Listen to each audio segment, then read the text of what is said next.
샬롬, 이동춘 목사입니다.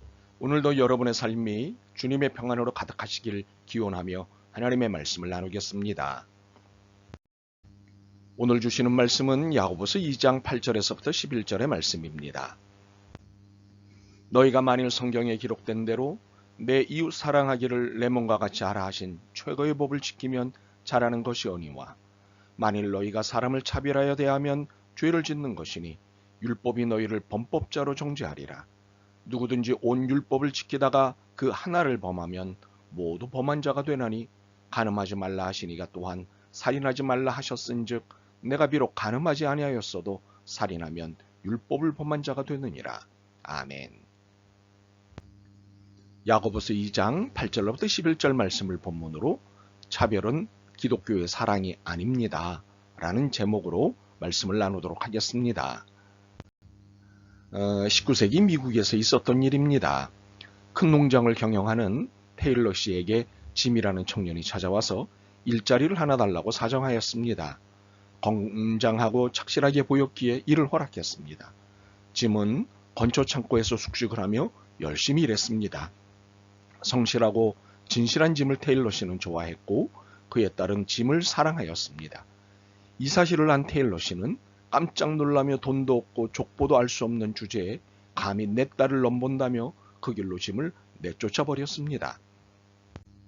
세월이 흘러 30년이 지난 어느 날 테일러 씨가 건초 창고를 수리하기 위해 대청소를 하다가 창고 기둥에 30년 전 일꾼이었던 짐이 칼로 제임스 아브라함 가필드라고 새겨놓은 것을 발견하였습니다. 순간 떠오르는 생각이 있어 집으로 달려가 현직 대통령 사진을 보니 그가 바로 옛날 짐이었던 것입니다. 제임스 아브라함 가필드. 그는 제20대 미국 대통령이었습니다. 만약 테일러 씨가 사람의 중심을 보는 사람이었다면 대통령의 장인이 되었을 것입니다. 우리에게는 사람을 분류하거나 차별하는 태도가 있습니다. 남자는 여자를, 백인은 유색인종을, 황인종은 흑인종을, 서양인은 동양인을, 남한은 북한을, 부자는 가난한 자를, 권력자는 권력 없는 자를 분류하거나 차별하는 태도가 있습니다.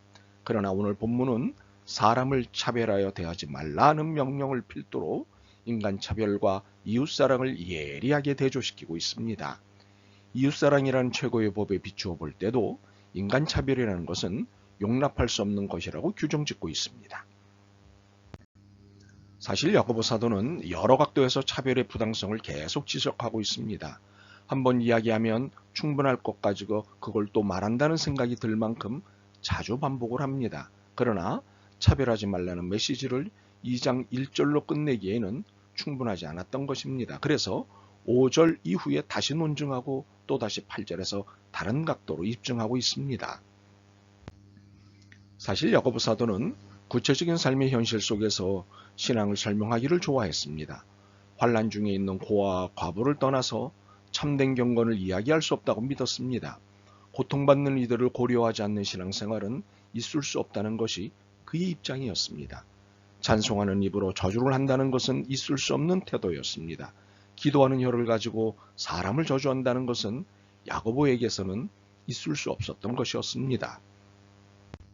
이처럼 야고보는 하나님의 형상인 동료의 인생을 무시하면서 동시에 신앙 고백을 한다는 것을 전혀 인정할 수 없었습니다. 신앙이 하나님께 예배드리는 시간만 중요한 것이 아니라 예배가 끝난 후에도 동일하게 중요하기 때문입니다. 우리가 지금 보이지 않는 하나님을 경배하는 것이 구체적으로 증명되는 현장은 바로 옆에 앉아있는 사람들과 어떤 관계, 어떻게 관계를 맺느냐는 것입니다. 눈에 보이는 형제를 괄시하면서 보이지 않는 하나님을 살아간다는 신앙 고백은 거짓입니다. 8절과 9절입니다.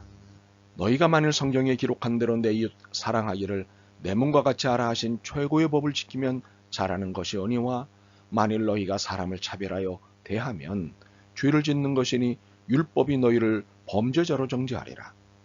8절과 9절은 우리가 예수님의 은혜로 이웃을 사랑하는 자리에 있는가 아니면 예수님의 은혜를 받고도 인간 차별을 하고 있는가를 묻습니다. 대부분의 경우 배경을 가지고 사람을 판단합니다. 과거사를 포함해서 문벌, 학벌 등 이런 것을 가지고 사람을 판단합니다. 정도의 차이와 방법의 차이가 있을 뿐입니다. 노골적으로 하느냐, 세련되게 하느냐의 차이입니다. 기술의 차이일 뿐 무시하는 것은 다르지 않습니다. 문제는 교회 안도 이렇다는 것입니다. 때문에 야고보 사도는 이 문제를 심각하게 다루는 것입니다. 이것은 그리스도인의 정체성을 안다면 취할 수 있는 태도가 아니기 때문입니다. 더욱이 하나님이 어떤 날을 선택하셨는지를 살펴보면 그런 일을 할 수 없는 것 아니겠습니까? 우리가 누구입니까? 죄인이지 않습니까? 그런데 은혜로 의인이 된 사람입니다. 덕분에 거룩하신 하나님을 예배하게 된 것 아니겠습니까? 그렇다면 배경으로 사람을 판단하는 것은 넌센스입니다. 그러므로 우리는 더 이상 헬라인과 유대인을 구별해서는 안 됩니다. 할례당과 무할례당을 구별해서는 안 됩니다. 종과 자유인의 구별도 안 됩니다. 혹시 예수님을 믿기 전에는 그랬을지라도 이제는 그러면 안 됩니다. 사람의 겉모습을 봐가면서 대한다면 그것은 최고의 법을 어기는 죄입니다. 이웃사랑이라는 최고의 법을 파기하는 것이기 때문입니다. 최고의 법은 영어로 로열 러입니다. 그러므로 이 이웃사랑의 법은 왕의 법이란 말입니다. 법 중에서 가장 뛰어난 법이란 것입니다. 신앙인은 차별이 죄라는 사실을 마음속 깊이 인식해야 하는 사람입니다. 그렇게 예수님은 제자들에게 너희야말로 세상의 소금이다. 너희야말로 세상의 빛이다 라고 하신 것입니다. 그러므로 세상 사람들이 차별을 해도 우리 신앙인들은 달라야 합니다. 차별이라는 죄의 자리에 들지 않아야 합니다. 율법을 준수해야 하는 사람의 입장에서 모든 법들을 잘 지키다가 하나에 거치면 율법 모두를 범한 자가 된다고 합니다. 교통법규도 100번 잘 지키다가 한 번 어기면 어긴 자로서 벌금이 나옵니다. 크게 잘못하면 벌금과 벌점이 함께 나옵니다. 그것이 오늘 10절 말씀입니다. 부자는 깍듯이 보살피면서 가난한 자에게 소홀했다면 그것은 엄연한 인간차별이요 명백한 범법행위입니다. 우리의 믿음이 깨어있지 못하면 그런 잘못을 하기 쉽습니다. 사실 우리 모두는 죄인입니다. 우리는 모두 죄인 아무개일 뿐입니다. 이런 죄인끼리 서로를 평가한다는 것은 넌센스일 뿐입니다.